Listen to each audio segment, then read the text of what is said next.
in order to solve solvable problems is to be appreciative. This is a task that I usually give my clients, and I want to share this with you as maybe a personal challenge.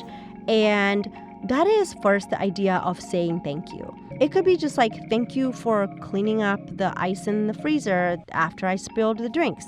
Thank you for setting up the freezer. Thank you for picking up the kid from school. Thank you for going to the parent-teacher conference because I had to work. So I always give my clients, have 3 specific things you can thank your spouse about in the middle of you trying to resolve a solvable conflict. Hi, and welcome to the Stethoscopes to Swaddles podcast, episode number 79. I hope you are having a great day. And I am finally ready to release this podcast episode, as I promised last week. And this episode, we are going to be talking about the types of problems in marriage, the 2 different types. We're going to talk a little bit more in depth about why they're different, how to know the difference, and then we're going to go deeper into it and learn a little bit more about how to actually solve these problems that we can solve and the ones that we can't solve, what to do about them. Hey, Mama, you deserve a life free of overwhelm and burnout. Welcome to the Stethoscopes to Swaddles podcast. I'm your host, life and mindset coach, Shiro Bergbauer. I'm also a wife, mom, and CRNA. This is the podcast for high-achieving mamas in medicine like you and I. Together, we'll learn how to navigate the ups and downs of working motherhood. If you're looking to thrive in your relationships and overcome overwhelm in your motherhood, marriage, and medicine, you're in the right place. Welcome to the Stethoscopes to Swaddles podcast. One of the things I think is so interesting is a piece of research that the Gottman Institute came up with. And if you're new here, you know that I love the Gottman method because one of the things that their work relates to is the fact that a lot of the things that they teach and share are based on years and years of research. And I think that is so important because there's data. Basically, what the Gottman Institute did is put these couples in a what's called a lab. They would observe them, and they've done longitudinal studies on some couples over 20 years, long periods of time. One of the most interesting things I learned about conflict is that you don't have to resolve every conflict in your marriage in order for it to thrive. I think that is such an important message, especially for couples, because I think many of us have been taught this general idea that, if you're not solving your problems, your relationship is not going to thrive. What the Gottman Institute does is actually teach us that there are 2 different types of conflict in a marriage. There are solvable problems in marriage, and there are perpetual problems in a marriage. Out of the perpetual problems, 69% of all conflict in marriage is perpetual problems. And so these are literally problems that you may never get to be on the same side, but you just kind of learn how to basically agree to disagree. Like I mentioned, there are 2 types of marital problems. One is solvable and the other one is perpetual.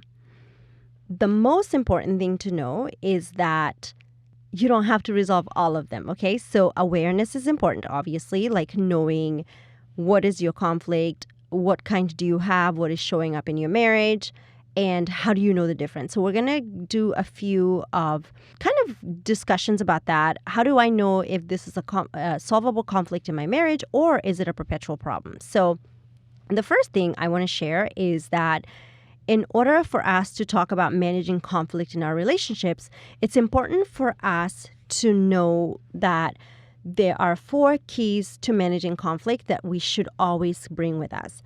The first one is that negative emotions are important. So we're talking anger, disappointment, guilt, sadness. These are so important. And if you have not listened to my podcast episode on permission to feel, I would urge you to go to that episode and just understand why it's important for us to validate our uncomfortable emotions.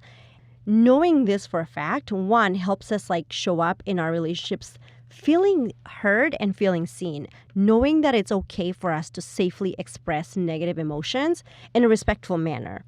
The second key to managing conflict is realizing that it is quite possible that no one is right? So the point of conflict in your relationship isn't so that one person is right and the other one is wrong. And for many of us, this sometimes can be very uncomfortable to accept. Like, but if I'm right, then you must be wrong. And I usually offer this to my coaching clients. Like, what if you're both right? Or what if you're both wrong, right? And just kind of tune into that when you notice the conflicts in your relationships and see how you're showing up as the person who is right or always demanding that your partner is indeed wrong. Number 3 is the fact that acceptance is so important. It is crucial for us to manage conflict in our relationships. Accepting people as they are, dropping our manuals, and manuals are basically, should haves and shoulds that we have about other people. It could look like husbands should do X, Y, and Z. Wives should do X, Y, and Z. These are manuals and they don't serve our relationships.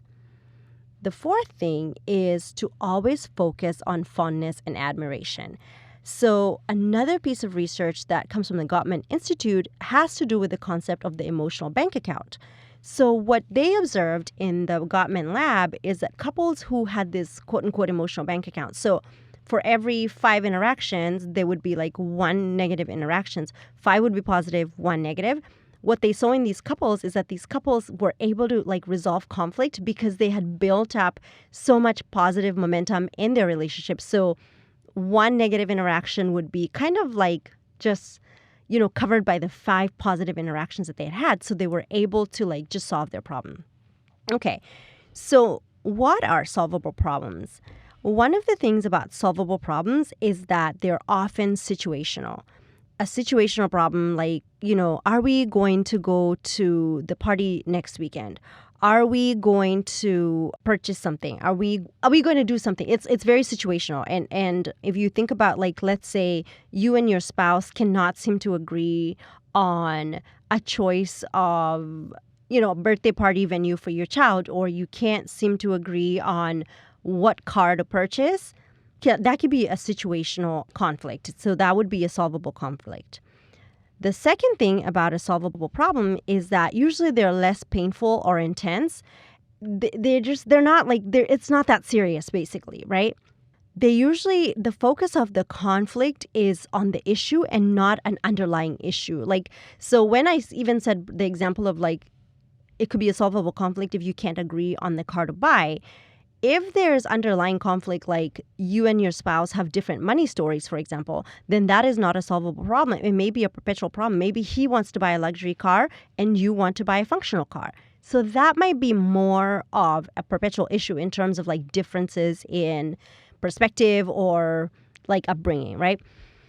The other thing, like I said, solvable problems are usually not as intense. And what is important to know is that if you can't agree if your problem is situational or perpetual, then it is perpetual. So now what is a perpetual problem? Again, these problems make up almost 69% of conflicts in marriage. And these are very much usually related to just differences in perspective, differences in personality. So it could be introvert versus extrovert. I hope you've listened to the episode where I talked about my husband and him being an introvert and me being an extrovert. That could be an example. It could be one partner is neat and the other one is messy, or one partner is always early and the other one runs late. I always tell the joke about being an African person on African time with a German on German time. When I first met my husband, this was a very big issue because African time is if I tell you something is at 2:00, it's kind of just a suggestion. In German culture, if you're on time, you're late. So the example I always use for our wedding is that, again, his German family was present and it was in Kenya, so my Kenyan family was there. And so our wedding was supposed to start at 2 p.m.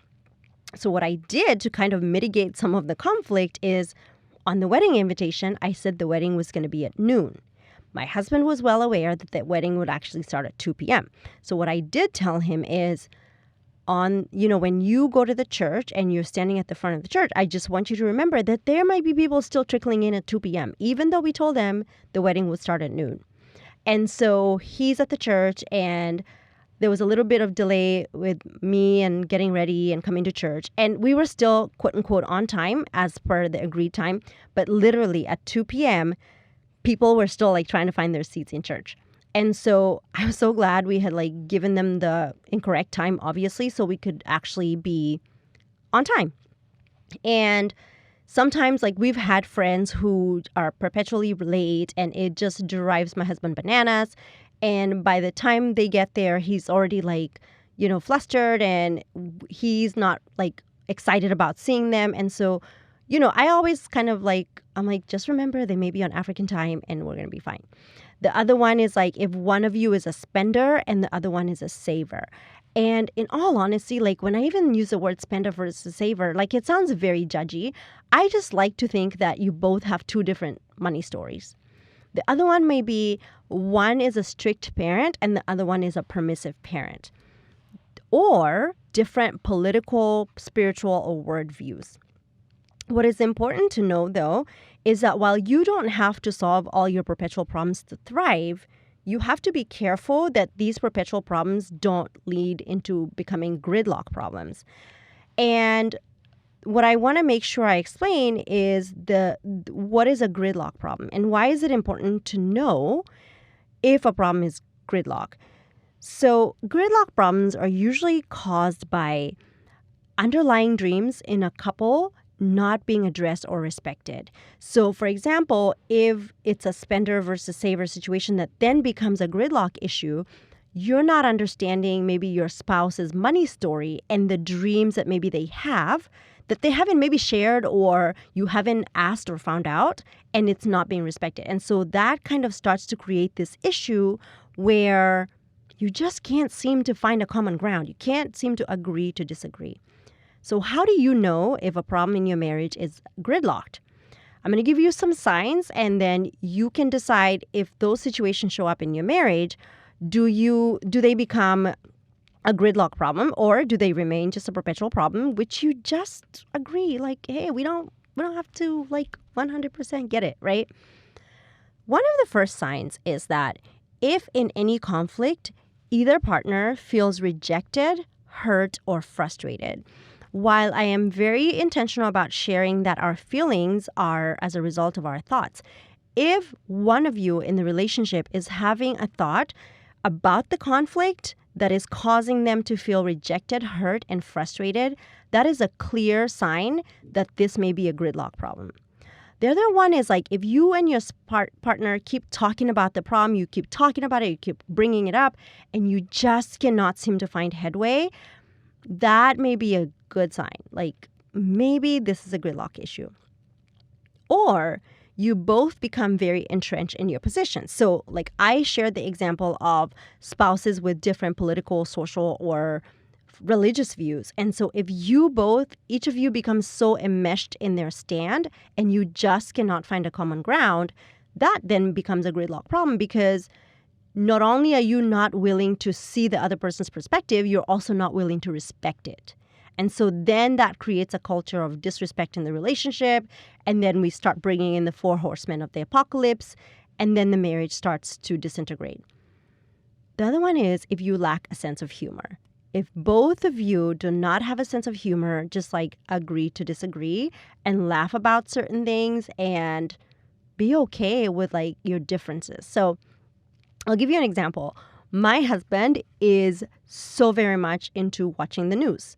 I love to be a kangaroo. I don't want to know what's happening out there. That is my stance. Please don't try to convince me to watch the news. I'm not going to. And so my husband will text me and he will be telling me about a storm that's coming and I have no idea. And because we both choose to have a sense of humor about these things, I will make a joke about the fact that he's panicking about the weather and we can both laugh about it.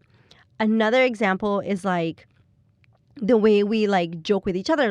I am very slow to anger, but then I linger. And then my husband is quick to anger, but then he'll like forget really quick. And so we'll make fun of like, we'll just have a sense of humor about it. Like he'll say, "Are you getting nervous? Are you getting nervous?" Or like, and so we have like these nicknames, and sometimes I'll call him like Nervous Ned when he's nervous. And like my daughter will like make this joke like, "Who's nervous?" And so for us, the reason some of those differences don't become gridlock problems is because we have a sense of humor about it. So if you have no sense of humor about a perpetual problem, like let's say you and your partner have like some sort of like, let's say one of you is neat and the other one is messy, and you just can't make it funny to each other, then that can become a gridlock problem. And the other one is like, if one of you, for example, is, again, like I use the example of the spenders and the savers.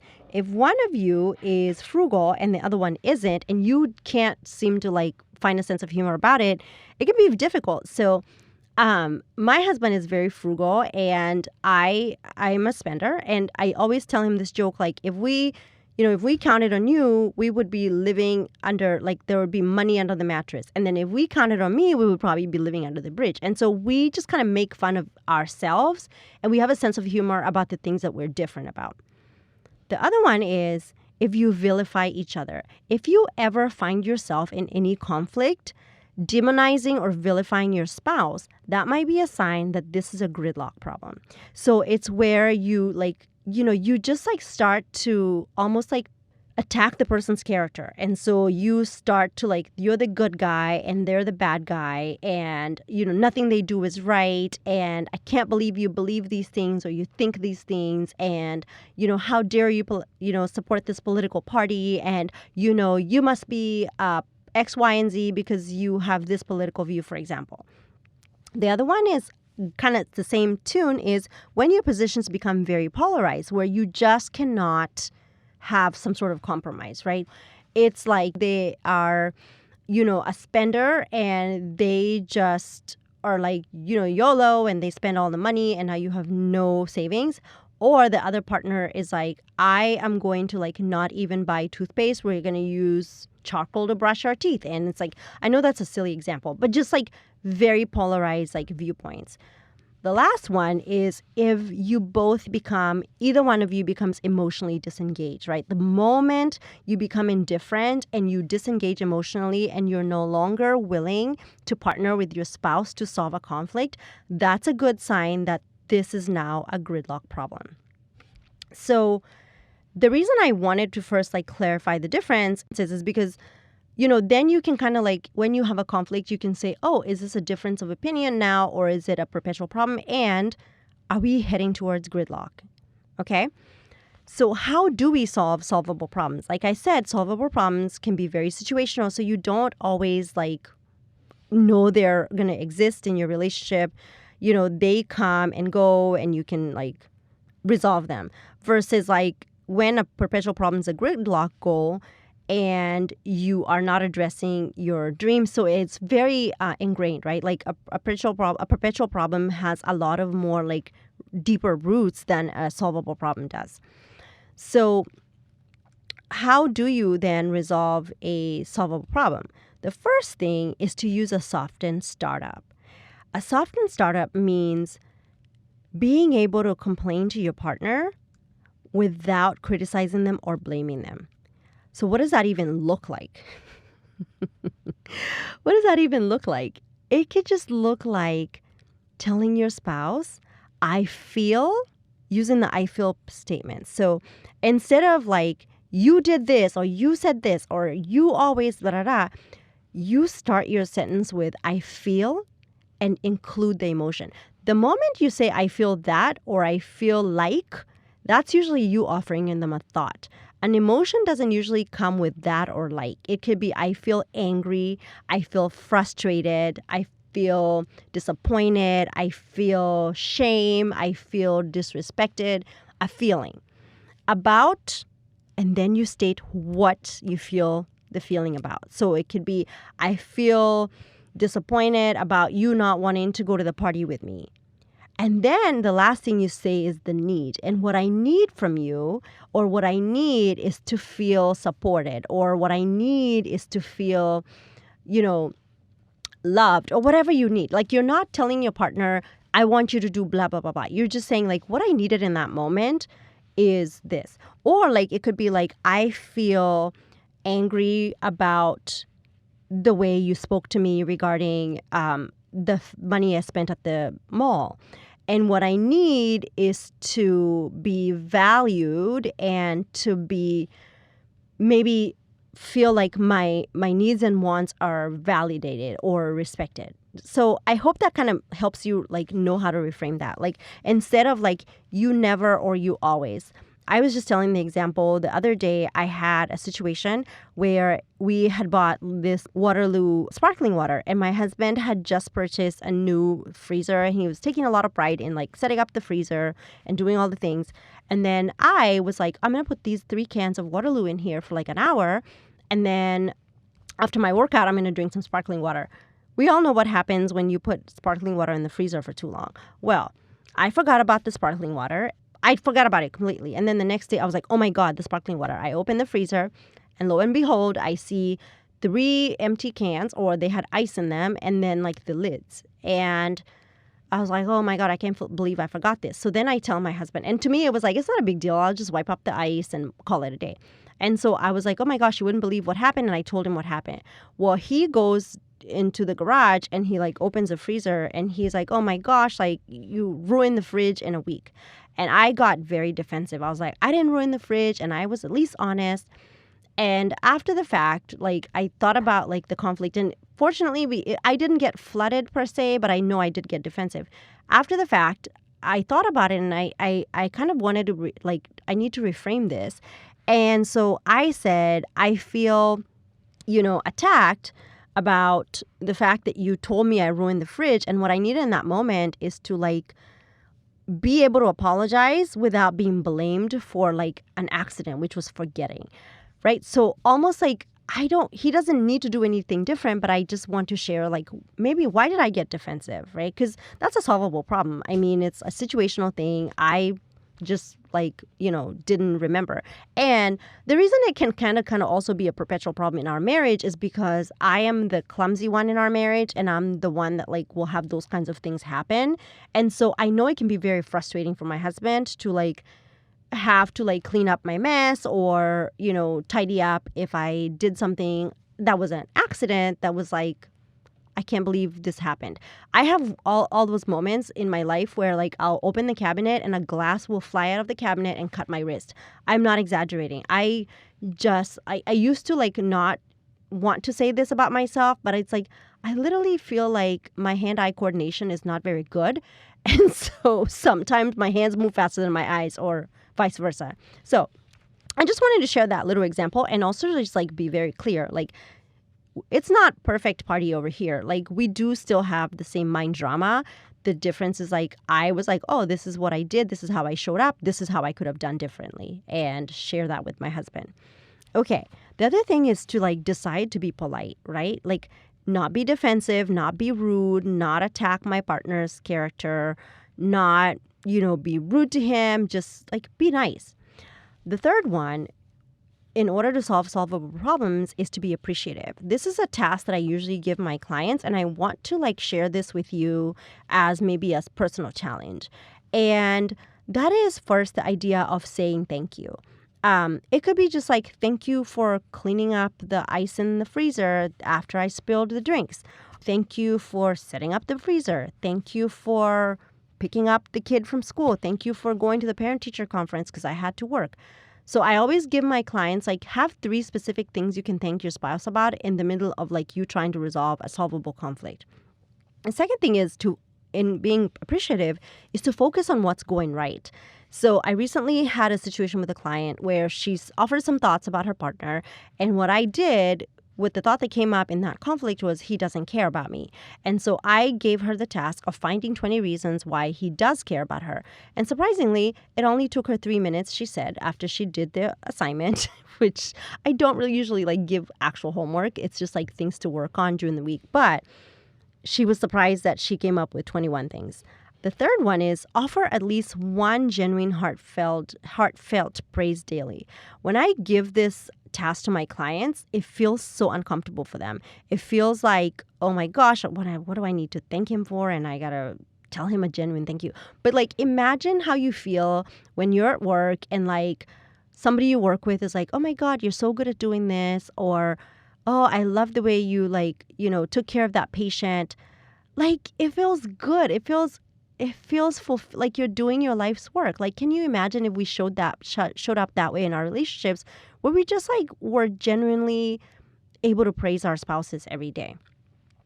Now, the other thing to be sure of in order to solve conflict is do not store them up. Some of my clients have, and this was past me too, like you have receipts like, oh, but yesterday and last week you did da da da. The way I think about it is, if you're in the middle of a conflict and you bring up something that happened yesterday, right? Like, what is the purpose? Because yesterday came, you didn't solve the problem then, so let's solve today's problem with today's data. And so if you find yourself like storing up information, just be careful, right? And then another part of soften startups is expressing positive needs. Just like I said, like, what do you need in the moment? Like, if you're feeling angry or frustrated or disappointed, like, what do you need? Like, okay, you've said that the feeling that you have. Can you tell your partner what you need? Right? Can you share with your partner, I need this. I need to feel safe. I need to feel heard. I need to feel valued. I need to feel appreciated, right? Just focus on the positive need. Okay, so the second thing, other than soften startups and solving solvable problems, is making and accepting repair attempts. So how do you make and receive repair attempts? So if your partner is trying to repair the situation and maybe they're saying something that your partner is like, I feel scared, or I feel hurt, or, oh, that felt like an insult, or I feel blamed, and you kind of receive it positively, right? It changes the game. So some of the ways you can try to repair attempts, I'll give you some examples, is either using I feel, I'm getting scared, could you please say that more gently? I'm feeling unappreciated. I feel defensive. Can you rephrase that? That one's one of my favorites. I feel criticized. Can you rephrase that? Or I'm feeling blamed. Can you rephrase that? The other one is when you're trying to repair and you need to express to your partner that you need to calm down, you can say, I need your support right now. Please be gentle with me. Please help me calm down. Please be quiet and listen to me. This is important to me. Please listen. Or, I'm starting to feel flooded. Or, can we take a break? Now, if you're trying to say sorry, you could say, oh, I really blew that one. Tell me what you hear me saying. I'm sorry. Please forgive me. I can see my part in all of this. Now, if you're trying to stop an action, you could say, please let's stop for a while. The same one, I'm feeling flooded. Let's agree to disagree here. Hang in there. Don't withdraw. I want to change the topic. Now, if you're trying to get to yes and you feel like it's coming, you can say, let's find our common ground. What are your concerns? Let's compromise here. I never thought of doing things that way. Now, if you're trying to communicate you appreciate, you can say, thank you for, and say, or say, we're both saying, and then share it. Or, one thing I admire about you is, I like this one, this is not your problem, it's our problem. I love you. I understand. That's a good point. So when you can make and receive repair attempts, right? It helps you de-escalate. It doesn't help you avoid conflict, right? It helps you just de-escalate. Like if you show up and express those needs, of course it's totally different, right? And making repair attempts is so important, as is accepting them. And so I wanted to give you the repair checklist, and I will include that in the show notes just so that you have that. It's a great resource. It's by the Gottman Institute, but it really gives you tangible ways in which you can, in that moment, make and receive those attempts. The other thing that you can practice doing is soothing yourself and soothing each other. So when you can soothe yourself, you take a break. And I've shared this before, like the break needs to be, about 20 minutes, and you walk away from the conflict and you go and self-soothe, and you don't focus and ruminate on the drama that was happening. And you can decide which ways you like to get soothed. Like, how do you like to get soothed? And like, what works better for you? Because not everybody will be soothed in the same way. The other thing is to compromise. And so you can both decide like what aspects can you and can't you compromise on, and then come up with a mutual like, okay, we can then both compromise on this thing, and then decide like, oh, okay, is this going to be something that we can continue on, right? The other thing is to find common ground. And this example is like where you just like both yield to win. Like you both decide, you know what, like we found a common ground. We can both agree like, oh, maybe I don't have to like continue to do all of this, right? Last but not least is deciding to tolerate your partner's faults and to just like know that you're both going to mess up. The reason I shared earlier, like why like bringing up previous conflict isn't helpful is because like it only creates more conflict. So if you tolerate your partner's fault, you're like, yeah, you've done some things and you're human. And I accept that. So I also wanted to share some other typical solvable problems that maybe you can like notice for yourself. And the first one I'm going to share is actually something that I am still doing work on, and I think a lot of people are. And this is unplugging from distractions. And one of the things that work from the Gottman Institute when I was taking the seven principles for making marriage work was that like if your spouse expresses a concern that you're spending too much time on your phone or on social media, then they're right. And if the more defensive you get, the less you try to solve it. So being aware of unplugging from distractions is so important.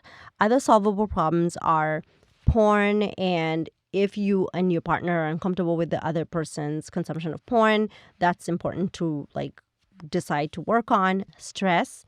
Another big one is, and some of you are going to think this is a perpetual problem, but it's really most of the time not, is relationships with the in-laws. Some typical other problems is money, housework, parenting, becoming parents, your sex life, intimacy. Those are really things that you can both work on together, okay? Just kind of notice like, okay, in this relationship, are we deciding ahead of time to like, okay, we can solve these solvable problems. One of the things about the relationship with the in-laws is I think the biggest like underlying issue is one partner feels that the other partner is not on their side when in-laws are involved. And what's helpful is like when you both can agree that you're a team, but also respect like the in-laws, right? Like you and I can be a team, but we can show up with respect for the other people. And like not having manuals for your in-laws. Like, when you find yourself saying things about your in-laws like they should or they shouldn't, that is a manual. And I mean, I've had to coach a lot of my clients on this. Like, you have all these manuals for your in-laws and they're not serving you. They really aren't. Like, you're like, oh, they should be this and they should be that. But no, they don't have to be anything. They get to decide that. You get to decide how you show up in that relationship as your highest self. And if that version of you includes trying to change them, then it's not your highest self because you can't change other people, right? I know I get on this soapbox a lot, but really, you cannot change other people. And like the sooner I think we all realize that, I think it will be so helpful for so many relationships. So the reason I shared about like how to actually solve solvable problems was because, again, like I said, a lot of this work is based on the Gottman's research. And what they found is they studied these couples who they actually called masters, and these were masters at relationships. And what they realized is these guys, it's not like they never had any problems. They did have conflict. But the skills that they had is what kept them going. And they had successful marriages because they had these skills. And I'm going to repeat these skills so that you just remember. 1 is using softened startups. 2 is making and accepting repair attempts. 3 is soothing your partner and soothing yourself. 4 is compromise. And 5 is tolerating your partner's fault. So I hope you enjoyed this episode and learned what the different types of problems in marriage are, maybe paying attention to how you want to show up in those conflicts and how you want to resolve them with your partner. I think it's super important to just this is something we can solve. This is a perpetual problem. This is becoming a gridlock problem, and we want to do something different about it. So having said that, I wanted to invite you. I will be doing a couples workshop. The workshop is on September 17th at 2 p.m. Central Standard Time. It's going to be a 90-minute workshop for couples. We are going to explore the foundations of the 7 principles for making marriage work. One of the reasons this work is a passion for me is because a lot of the time I hear from people saying, my partner doesn't want to go to couples therapy, but we really just kind of need to have some sort of reset. And I think just having a basic understanding of this work can get you and your partner on the right path to knowing what are the predictors of divorce? What are the 4 horsemen of the apocalypse? How do we connect our love maps? How do we communicate better? How do we solve conflict? And doing that from the lens of working at it together. So I want to invite you and your partner to this workshop again on September 17th. And it's going to be all in depth. Your spouse doesn't have to register, but your spouse does have to attend. So if you come on video without your spouse, it's going to be a little uncomfortable for the other couples. And so I really, really want to reiterate that it's only going to be for a couple. So you bring your other significant half. He, she, them, bring your significant half. We're going to spend 90 minutes going through just a basic understanding of the 7 principles of making marriage work. And then we are going to set the stage for the fall and how our marriages are going to be awesome, how we're going to communicate better. So I'm excited to be offering this. I will include the link to this event in the show notes. And if you are not able to access the show notes, you can just go to stethoscopestoswaddles.com, click on the events button, and you will see it. Again, this workshop is going to be on September 17th, 2022 at 2 p.m. Central Standard Time. I cannot wait to see you there. It is going to be amazing. Actually, when I told my husband about offering this workshop, he is absolutely yes, because the husbands probably don't want to go to therapy, but they just want actionable steps. And I was well, we're going to be talking about some mindset things. He's yeah, but then they don't have to go tell somebody their feelings, which was funny. That was his perspective of couples therapy. He was definitely not a fan of therapy. That's another topic for another day. But anyway, I hope that you can come. I hope you can talk to your partner about coming. And what you could do is to kind of get them comfortable with the idea of coming is having them listen to this podcast episode just to kind of understand what some of the work we will be doing in that workshop will be. And maybe they will be excited too. So I hope to see you then. In the meantime, I hope you're taking great care of yourself. I cannot believe September is around the corner. Soon it will be Labor Day, and then I guess we can't wear white. Is that what they say? I don't know. Whatever we need to be doing, I don't let the fashion people dictate my clothing choices. But if you're no white after Labor Day, more power to you. I will still wear my white clothes. But the weather is getting cooler, and here in the heat of Texas, we cannot wait for the weather to cool down. So thank you so much for joining me on this podcast. I cannot wait to meet many of you on the workshop and meet your spouses. We're going to have a great time. In the meantime, take care of yourself. Don't forget to thank your partner, and don't forget to praise your partner, because perspective is important.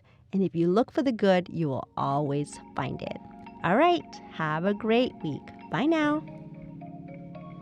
I'm Shira Bergbauer, and you've been listening to the Stethoscopes to Swaddles podcast.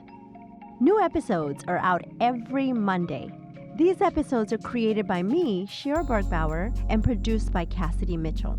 If you enjoyed this show or found it helpful, please rate it and review us on Apple Podcasts. If the concepts I share on this podcast resonate with you, or you're ready to change your relationships and mindset, I can help you. If you'd like in-depth, personalized support, I'd love to invite you to apply for my Life and Mindset coaching program. Just imagine you and I every week working together as I teach you the tools to up-level your life.